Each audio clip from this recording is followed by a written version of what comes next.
it is a good morning. I managed to avoid an emergency C-section and make it to class on time this morning.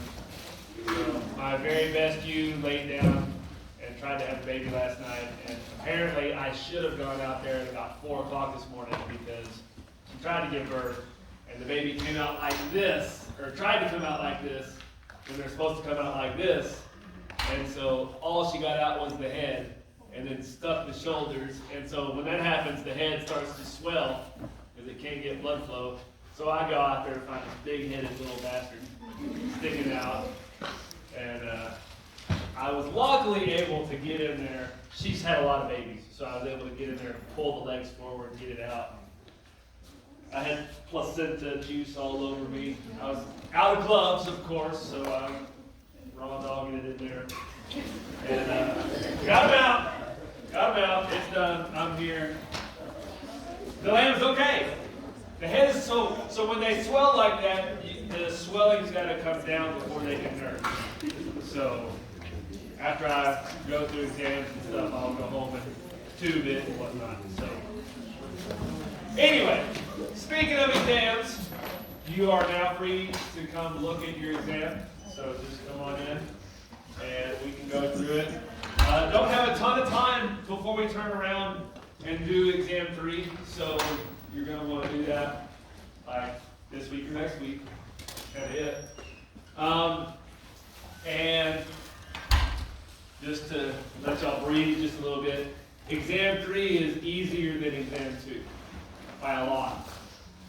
More on par with exam 1 in terms of averages.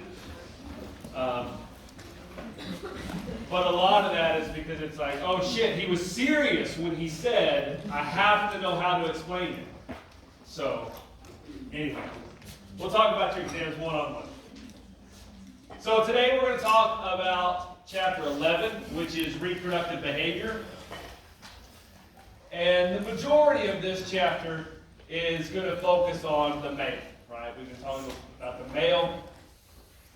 And so when we think about behavior, when we talk about, we kind of break it up into 3 different segments, okay? We can think about pre-copulatory behavior, and that's going to be, this individual's libido, right? Their desire and willingness to seek out their partner, the courtship ritual, which is different between each species, right? How they go about determining if those females are in heat. So like, as example, sheep and goats, particularly goats, if this buck is out there trying to check to see if it used it, he kind of strolls up to her and gives her a little kick, a little geek, geek, geek. And if the female's in heat, she'll stop, she'll stay. And if she's not in heat, she'll run off. Okay? If you did that at a chicken, you get hit. Deservedly so, right? But for goats, that's okay. That's acceptable courtship in goats. Why does he kick instead of just immediately run and try to jump, try to mount? So she doesn't hurt him, exactly, right? Same thing with a bull, right? Why would the bull want to expend the energy of trying to jump up on this cow if she's not receptive? So this courtship process to determine if they're receptive is actually much safer for the male. And the female's going to respond. Usually, they'll drop and urinate and do all that kind of stuff, which I'll show you some pictures in a minute. Once the male determines that the female is receptive, then he's got to activate a couple of physiological responses, right? Some processes that we will talk about in detail. And that's going to be our sexual arousal and attainment of an erection. So we'll go into those in detail, but that's all part of pre-copulatory behavior. And then the penis has to protrude. And one of the things I want to kind of highlight is for several of these, at least, in this pre-copulatory behavior, I have personally seen animals that have failed at this, right? There are aspects of these that don't work. And so sometimes we think on the farm like it's all automatic. That's not the case. As example, years ago, I was collecting a ram. And that guy wanted to put semen up on it. Well, he'd put the ram out with ewes and didn't get anything bred. Nothing. Hauled him to the vet did the breeding soundness exam. Vet said, oh, he's hotter than a firecracker. He's great. And so the guy called me and said, hey, this is a really high dollar elite ram. Can you come at least breed some semen on him? And then I'm going to, return him back to the people I bought him from. I said, sure, yeah, no problem. So I go to collect the semen, and I collect him, and I get a tremendous ejaculate. Large volume, good concentration, good motility, everything looks great. So the vet wasn't wrong. But what I noticed was that when I got the ejaculate, I never got his penis to come out the sheep. And so we did it again. Same scenario. Great ejaculate, penis never came out the sheep. So start palpating down his back end, right below his rectum, where his sigmoid flexor is. I found a giant tumor that was basically in his sigmoid that was preventing it from straightening. So it didn't matter how great his semen was, right? If he couldn't protrude his penis, he wasn't getting anything bred. So again, there's all kinds of scenarios where you can have defects in these. Once we move to copulatory behavior, the male has to mount. Sometimes there are physical aspects where the male can't physically mount. A lot of feet, leg structure, situations like that. The male has to achieve intromission and then ejaculate. Same thing. Seen problems with this. When I was managing the sheep center, we bought a ram from Cavness Clublands in Oklahoma. The Cavness was the big deal back then. And we spent $5,000 on this little ram lamb. Okay? Which was a lot of money at the time. Today it's nothing. Today that's like a cold weather, which is really scary. But at the time, $5,000 was a lot of money. And we bought this buck lamb. We did our breeding soundness exam, put him out in the pasture with his 15 ewes, and said, okay, buddy, let's go, make some great ones. And we had our marking harness on, and go out there, and he marked them all red. Boom, perfect. Great libido, good. And then we change our color to blue, and all but one recycled. What the hell? Why would all but one recycle? This doesn't make any sense. He is hot. So bring him back into another breeding soundness exam. Make sure maybe he went bad. Nope. Good. Hot as a firecracker again. Okay? So put him back out there. New color. Green, right? They all turn green. Except one. What is going on here? So by this point in time, the first one that didn't recycle to that first color, she's far enough along with the ultrasound. So the ultrasound, sure enough, she's pregnant. Okay, so we know he's fertile. We know it. Now he's made one. What's going on? So, I was like, well, I'm just going to have to watch it. So go out there and watch him. Okay, breeder, let's go. Come on. I'm going to be a voyeur for a minute. And so this is what he would do. He would mount and slide off. And mount and slide off. And mount and slide off. Well, the penis does not automatically go into the vagina. In fact, it very rarely just immediately lines up and goes in, right? He's got to do a little bit of thrust, right, to find the hole. Okay? Well, this ram didn't know to thrust. So the one that he got bred, he's just lucky. It's like blindfolded throwing darts. Yes, I got it. And that's how he got one pregnant. But couldn't get any of the rest of it. And they were painted. I mean, he must have mounted each ewe like 30 times. But he just didn't thrust. So what do? You can't teach him. Right?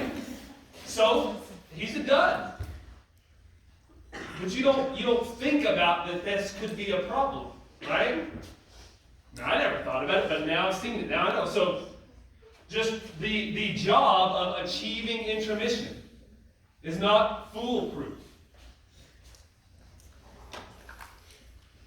And then ultimately, we also have to consider post-copulatory behavior.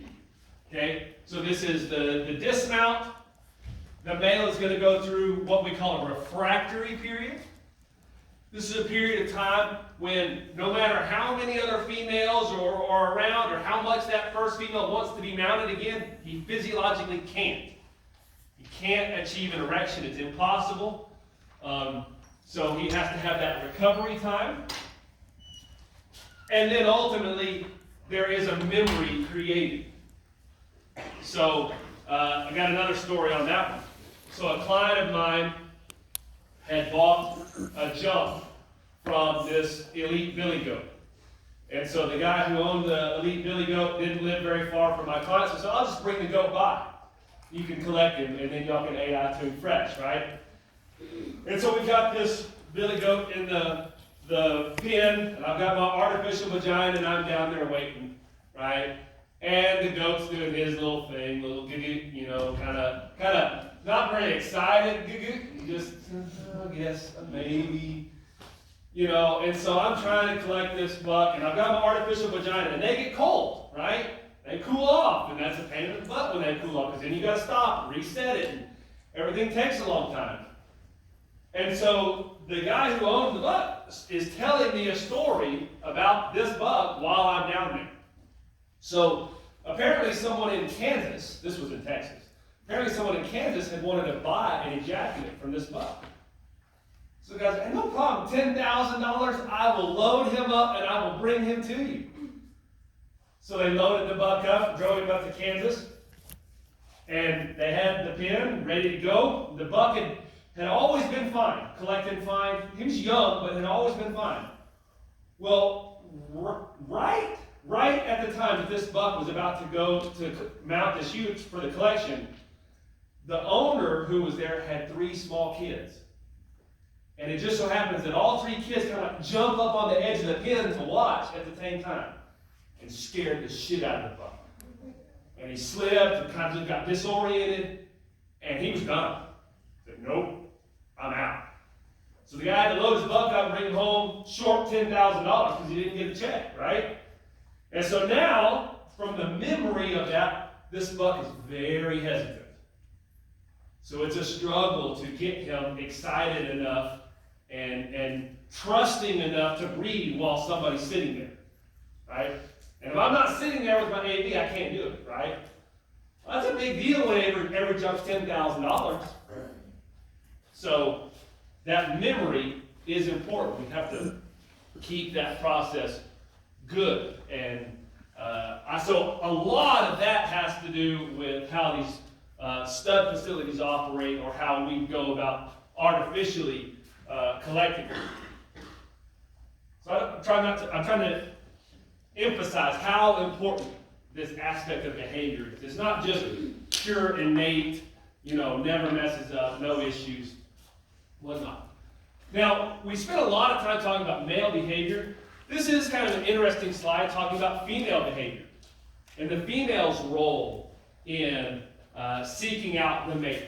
So, for 3 different species, they basically put pedometers on their legs. So pedometers counts the number of steps you take, right? And so if you look at these cows, you'll notice they take a lot more steps when they're in heat than when they're not. So the female, the cow, sow and rat, are all actively moving to seek out the mate, right? And we'll try to find the best one. And so they increase their steps. Oddly enough, when you contrast that with species that are menstruating, right? Women do not have a defined period of receptivity, don't have a heat, and yet, if you track the number of steps of a woman, the activity of a woman, it would be higher around the time of ovulation. than other periods of the cycle. It also increases during menses, and I'm going to assume that that's trying to distract from the pain, but that would just be a pure assumption. But nonetheless, there are increases, and the female takes an active role in trying to seek out the mate. Now, once courtship has been initiated in our livestock species, and the female is receptive to the male, we're going to activate something called lordosis. Okay? And lordosis is the assumption of the mating posture by the female. Okay? That's what lordosis is. It's the assumption of the mating posture by the female. And ultimately, and we're just going to kind of, for once, skip all this middle crap, right? So, through the activation of sensory stimuli, visual, olfactory, auditory, tactile stimuli, we're going to activate the brain to cause the muscles to lock. Okay? That's what lordosis is for the most part, is the muscles locking, taking a rigid stance. So that when the male comes to mount, you add all that weight onto the back of this female, whatever species it is, that the female doesn't get hurt. Right? So this is kind of like a protective mechanism from the female. If you're a cow and you're about to have a 2,000-pound bull, put that weight on your back, you want to have a good solid base, right? A good solid stance, so that you don't break a hip. Because if you break a hip, then you're dead, right? And you did not achieve the goal of biology, which is to survive and reproduce. So, which of our species, our livestock species, have the most robust lordosis response? Pigs, right? Because their copulation event's the longest. And we can go back and we can just press our hand on the back of a sow that's in heat, and she will lock, right? So it doesn't take very much visual, olfactory, auditory, or tactile stimulus for a sow, right? For her to achieve lordosis. It's just tactile. Just go push.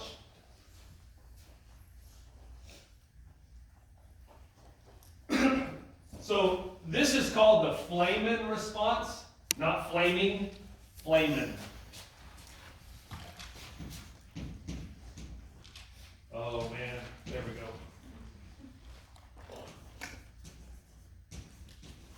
Flamen. So, for all of our livestock species, when the male comes and makes contact, either that tactile, bump the shoulder, give a little kick, nudge, whatever it is, and it kind of varies by species, the female is going to drop instinctively and urinate. Okay? And you'll see the male put his nose in the urine stream, and then he'll raise it up and curl up his lip. And that's the flamen response.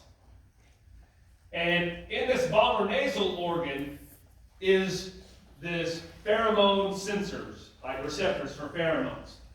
And so basically pheromones are being carried in the urine, and the male will whiff those pheromones through the vomer nasal organ to see if the pheromones are consistent with that female being in heat or not.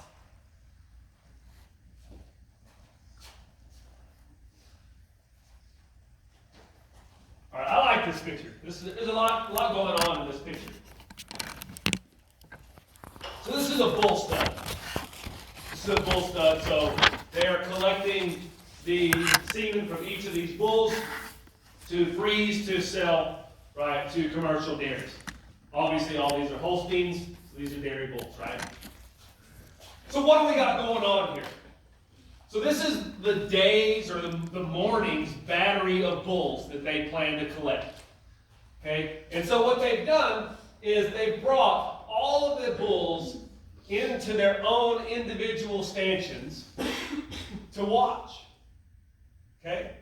And then they've got the bull here that they're collecting. This is their dummy animal. once these guys are trained, it doesn't take much of a dummy to get them to come out.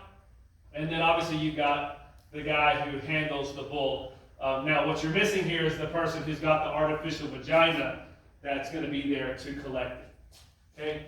So why did they bring all the other bulls in to watch? You would instinctively think that that would create chaos, right? Because you got 10 bulls who all want to breed this female all in the room. But in reality, it does two things. So number one, by having all these bulls in here, it's going to increase the quality of all of the ejaculates, concentration and quality. And number two, it's actually, in the long run, going to make it safer for the person doing the collecting.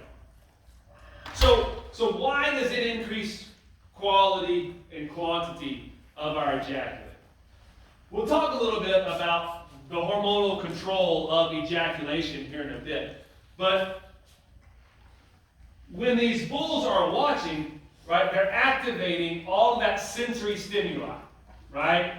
Their visual, auditory, olfactory, all this sensory stimuli is being activated.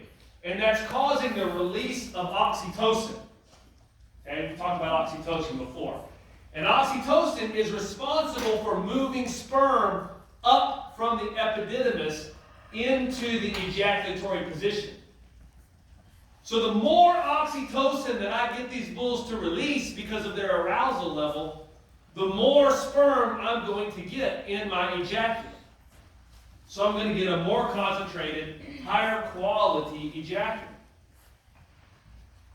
And at the same time, when this bull here watches this bull breed, when it's his turn and he gets let out, what's he going to go do? I'm going to go breed her. I know she's in heat. I don't got to walk up to her and give her the old good kicker. I mean, cows don't hold bulls don't good, but that's a goat thing. But he doesn't have to do any of that. He knows she's in heat because he already watched her get bred. So he immediately runs up to her, mounts, I get my collection, I'm done. Right? Nobody wants to be on the business end of that halter, right? With an angry 2,000-pound bull. That's not the fun job, I promise. So you want him to go to the target, mount, breed, and then as soon as he ejaculates, what happens to him? He goes what? He goes refractory. Right? He enters into the refractory period. And he becomes very calm and easy to handle because he just got done ejaculating. And at that point, I can quickly walk him out the room and get him gone while he's nice and easy and calm. And then I can do the next one. That's why it's safer for the worker to have all these guys lined up, wham, bam, thank you, ma'am, get the ejaculate and get them out. And so I use this on the farm a lot. So if I'm trying to collect a ram or something like that, and he's being bashful, shy, doesn't want to do it, I'll bring in another ram. And I'll have him watch, and you'll get that competitive juices flowing, right? That testosterone, that aggression. And that oftentimes helps coax them into collecting. If I get one that just flat out will not collect with an artificial vagina, and I have to use an electroejaculator, by getting them excited and getting that oxytocin released, I can at least get them to move more sperm up so that my collection is more concentrated than normal. That's one of the normal problems with an electroejaculator. They work great if I just need to see, is he good or bad? They don't work as good if you need a quality ejaculate because they're frequently more water. They don't have the concentration. So if I can coax that ram or male into releasing oxytocin, then I use my electroejaculator, I can get a good collection. It's amazing, by the way, it's another aside. It's amazing how many people do want to watch this stuff going on. Like those little kids who wanted to watch, right? I'll have clients and they'll bring 10 people to watch this ram collect. Like, y'all gotta get out. Like, this ram does not normally have 10 people standing in the pasture watching him reap. He's wigged out. Like, y'all leave. And usually if you get them to leave and it's just like 2 people in there, you can calm them down and get them to collect. Okay. What we're going to talk about now is attainment of an erection. Okay? That's the process. That's what we're going to talk about now, is how does a male attain an erection? Okay? And so, attainment of erection requires blood flow. Again, doesn't matter whether we're talking about a species with a fibroelastic penis or a vascular penis, they all require blood flow. Every single one of them. And so, this is a figure, or a graph, looking at blood pressure in the penis. Okay? So, y'all are familiar with blood pressure. Every time you go to the doctor, they take it, right? You get your 2 numbers, your systolic over diastolic, right? And what's normal blood pressure if you're healthy and alive? Like 120 over 80, right? Like that's the numbers that you're dealing with. Like 120. People who are on blood pressure medication, they might be like 170, 180. Okay? Just putting that out there so that you can understand the scale of what we're talking about for blood pressure during an erection. So, here's our male. Here's his blood pressure in the penis when it's flaccid. Down here, very, very low, below 50 millimeters of mercury.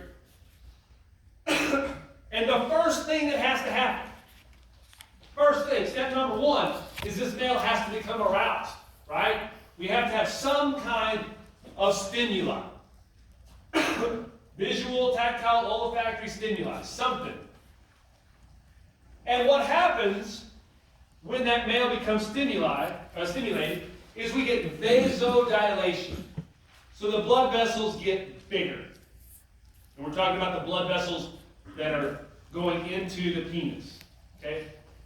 And we'll talk about how they get bigger and the signals for that here in a minute. But the blood vessels get bigger. And when the blood vessels get bigger, that allows more blood flow to come in.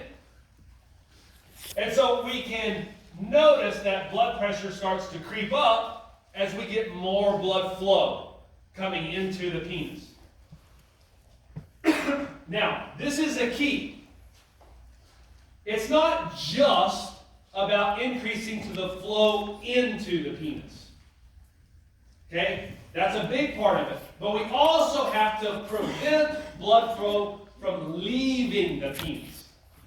And so what happens is there are 2 muscles, the bulbospongiosus muscle and the ischiocavernous muscle.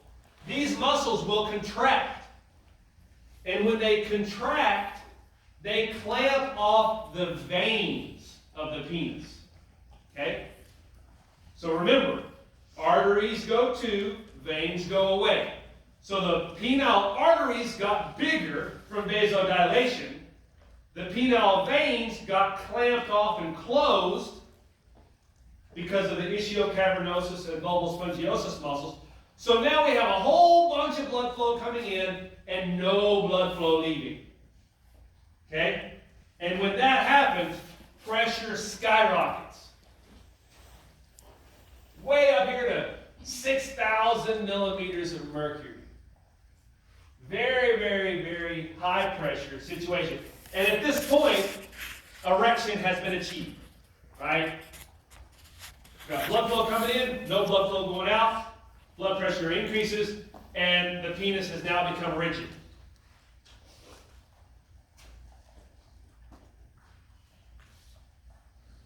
Once the male achieves intromission and ejaculates, then those muscles will relax.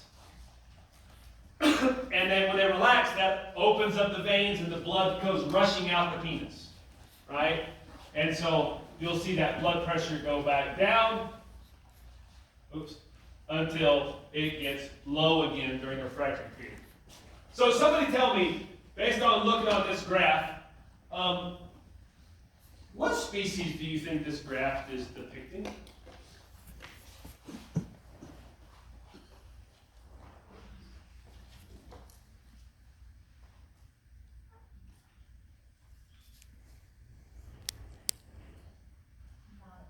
Not a pig. Why not a pig? Because they take to them, right?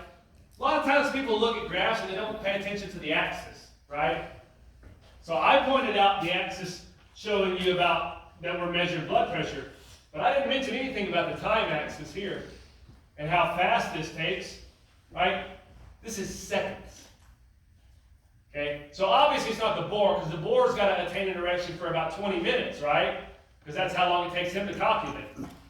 So all of this happens in the boar, but it happens for a lot longer period of time. Okay? So this is most likely a ram or a buck, goat, or a bull. Okay? It's also not a human, right?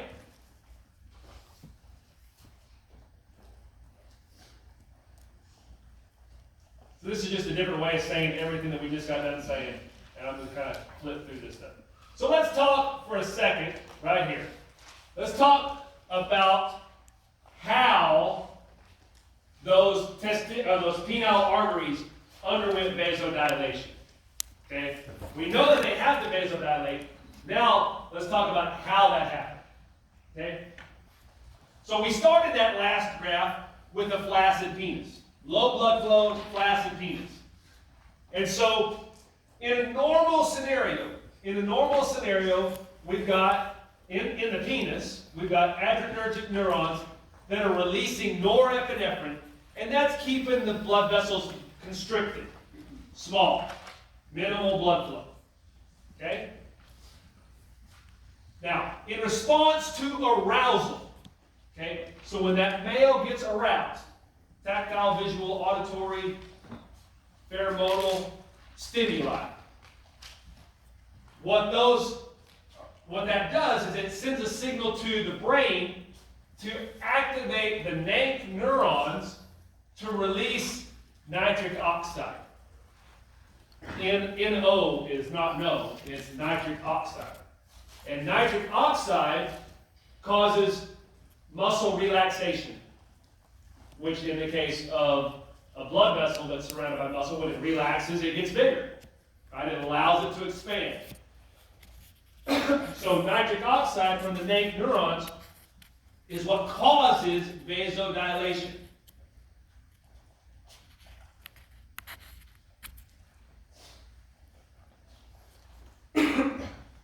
And this process of vasodilation, vasoconstriction, is a biochemical loop.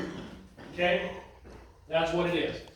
And so this is what we've got here. So we've got GTP has to get converted to cyclic GMP through the actions of nitric oxide. Okay? So nitric oxide increases cyclic GMP. I had a sinus infection over spring break, and apparently all of it decided to turn loose. Sorry about that.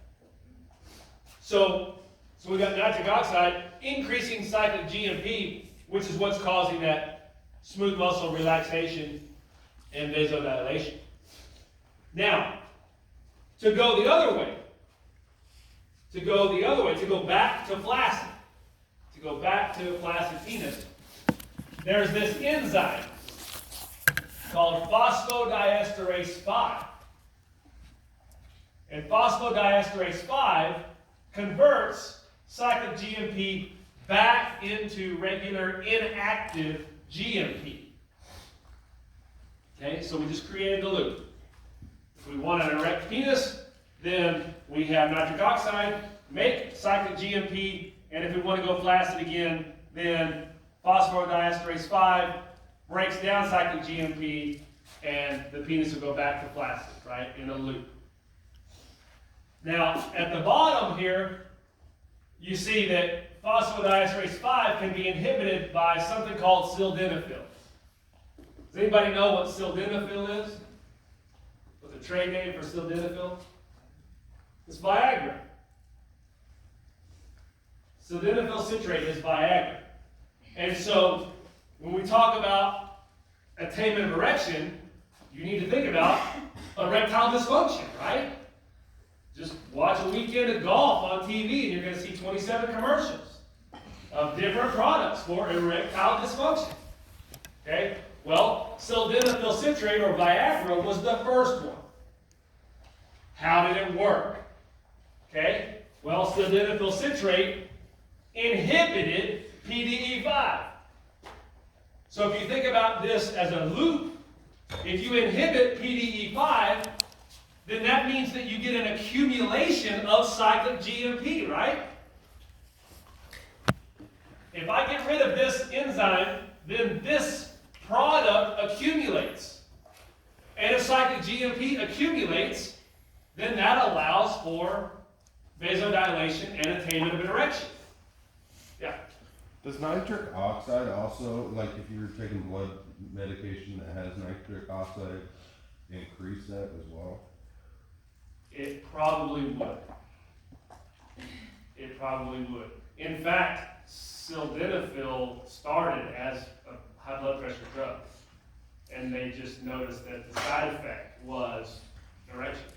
So yeah, this loop is everywhere that you've got nitric oxide acting, whether it's, blood pressure, whether it's the penis, whether it's the placenta, all of these mechanisms are in this loop. And so if you change one, you're going to tweak the others. Yeah. I'm still a little confused on the function of nitric oxide. So it causes the vessels to relax.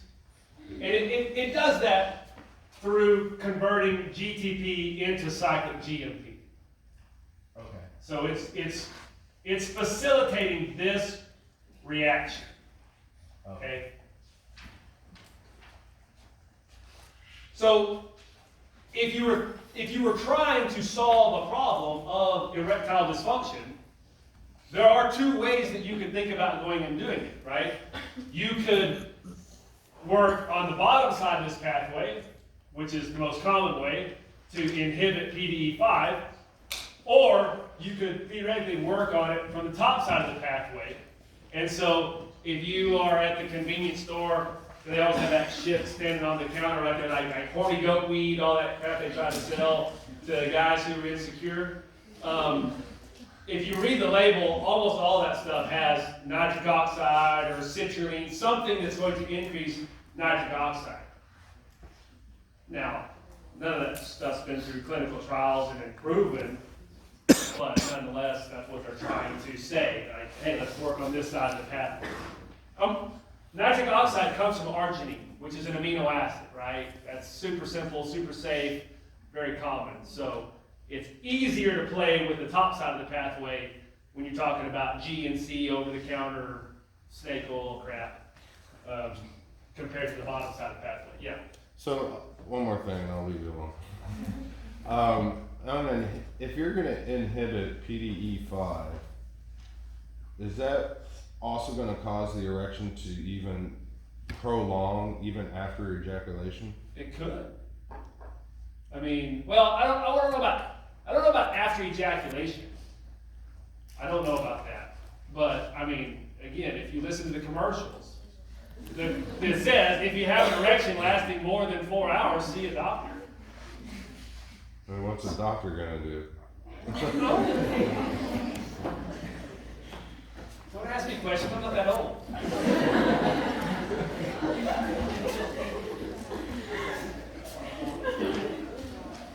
All right, let's move on. So, let's talk about ejaculation, because that's a way better topic than erection. So, once this male has attained an erection, and we go to ejaculation, what controls that, right? What controls ejaculation? And so we have to remember that in the glans penis, in the tip of the penis, there are sensory neurons that are both temperature and pressure sensing. So that once the penis enters into the vagina, which is warmer and compressed, that's the signal to cause contractions. And what happens is when those neurons in the glans penis are activated, that causes contractions of the urethralis, the bulbal spongiosus, and the ischiocavernosus muscles to contract to cause the expulsion of semen or sperm. So you'll notice, I've talked about the bulbal spongiosus and ischiocavernosus muscles, and they have a function in attaining an erection, and they have a different function, or a second function in ejaculation, right? So they're doing two different things. Oh, I forgot. I apologize. I got flustered. I'm going to go up a few slides. I'm going to skip a slide, and then I'll come back to it. I don't understand why, when they made this textbook, they got out of order. So, 11:15 should have come before, what was that, 11:13? Yeah. 11:15 should have come before 11:13. So, 11:15 is highlighting the movement of sperm from the epididymis into the ejaculatory position. So I just got done talking about ejaculation, but we hadn't yet moved the sperm up to the ejaculatory position. So we should have done that before, right? So they got their order wrong. So, but I've already taught this, I already mentioned this, right? So when all those bulls were lined up, I told you that that was causing the release of oxytocin, right? And so oxytocin, which is right here, is acting on the smooth muscles that are surrounding our vas deferens, our ductus deferens. And they're contracting and moving the sperm from the epididymis up to the accessory sex glands, where they then mix with all of our accessory sex fluids, being ready for ejaculation, which will come after that. And just note that, and I already said this, that sensory stimuli is what's controlling the release of that oxytocin. Okay, so back. Okay, so we move the sperm up through oxytocin actions, and then we ejaculated after activating those sensory neurons in the glans penis. Okay, so that's the correct order. Now the last thing something I want to talk to you about mating behavior, mounting behavior. This is kind of fascinating. So what they've done here is they've illustrated the number of mounts, number of times that a bull would mount a female that was in heat when he's on his home ranch. Okay? So in a familiar environment. So think about it. This bull is on his home ranch. He's got his home cows, right? And one of those home cows comes into heat. How many times is he going to mount her to make sure that he gets her bred? Okay? Over the course of 8 hours. And so in that scenario, that bull would mount that cow about 12 times. Give or take, right? This is illustrative. Now, if we loaded those cows up, his cows up, and we loaded him up, and we drove him to a new ranch, and we opened the gate and said, okay, here y'all are for now, and that same cow came into heat, how many times would he mount her? Well, it goes up. So why did he mount the cow more times when we trailered him to a new location than he did when he was at his home ranch? Shaking things up. But why? Like more, what was going on? What was driving this bull's libido?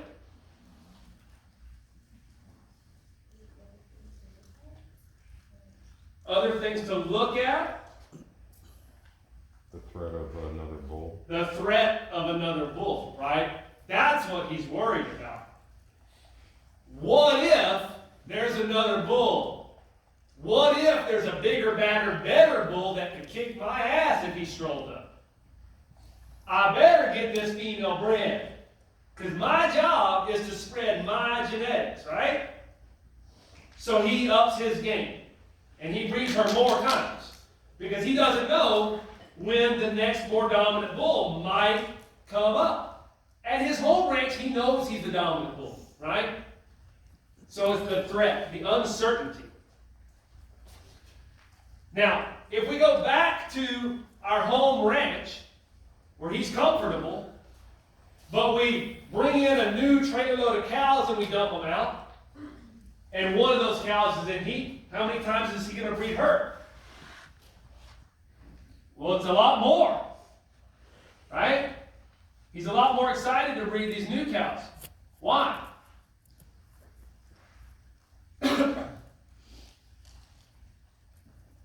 Well, just as fast as they got trailered in, they might get trailered out, right? Like, he doesn't know. His job, again, is to spread his genetics. So, when given a new opportunity, he's going to increase that probability, right? All of these mechanisms were adapted when you would think about this bull more being out on, like, the Serengeti, right? Think more about like how wildebeest would do this, not how an Angus bull would do it, right? The mechanisms are all the same. But when all these mechanisms were evolving, these species were migratory, right? Grazing, or think about buffalo, right? They were migrating, they were moving, animals were coming in and out. And there was competition that could stroll in or out on any given day. And these bulls had to be ready to stake their claim for their group of females. And so when you activate these situations, even on the farm, all that is hardwired into that male. And so you can activate those things, and you can see it in how they change their libido in these different environments. All right, the last thing, talk about just 2 minutes, is using an artificial vagina. So again, I've already talked a little bit about that. We've got, and I'm sure y'all seen one in lab, but you've got an artificial vagina that has a latex lining so that it's can be lubricated, it's rather smooth. You fill it with warm water. You then blow that up with air. That's what this little opening is for here, to be able to put air into it. So you get the correct temperature and pressure. And yes, all the males like different temperatures and pressures, right? So some are very, very picky. They need it very warm and very tight or very loose. And if it's not that, then they'll mount and mount and mount and mount and mount and mount and mount and never ejaculate. Others, they don't care. It can be, cold, whatever, right? It all depends on the individual male. And if you're running a stud, or if you're routinely collecting multiple rams, or males, even bulls, stallions, it doesn't matter, you would learn the male, right? Oh, this one likes it at 115. This one likes it at 119, right? I'm talking about temperature, right? Or this one likes a lot of pressure. This one likes minimal. You would learn that. And that helps to facilitate the collection day. So, this is a boar, obviously, and they've got all kinds of cool stands. The only thing this one's lacking is the little beer holder with the little helmet thing. What does this signify, right? Just think about that. That's a stand out in the middle of a wheat field or an oat field. Where is Sal's? They're not in the middle of the damn wheat field. What they're trying to show you is, when these boars are trained, you can put that thing anywhere. He knows that's where the business is. My job is to go up to that thing and mount it, and I'm going to ejaculate. Which, if you treated him right, he thinks is a good thing, right? If he has a positive memory about that experience, then it doesn't matter where you do it. You can do it anywhere. Right, here's one, a dummy for stallions. This is more hands-off, where you just place the AV in the dummy and the ejaculate can come out into these collection tubes. Notice it's height adjustable depending upon what size your stallion is. These are safe because if you use a live animal dummy, then you have to worry about that animal in addition to the big stallion who can be aggressive. You also, by this one being placed here as opposed to somebody holding it, you don't have to worry about being on the business end, trying to get the stallion's penis into the AV. Here's one for bulls. Again, just illustrating this bull who's trained can do it pretty much anywhere. I don't know why I had a sick mind, and I always envisioned that there's some dude like hiding on the inside who's got the AV, like, come on, buddy, let's go. But that could be kind of bad.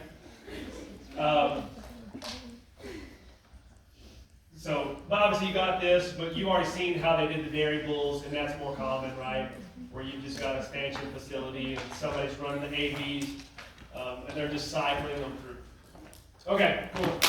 I'm done. See y'all later.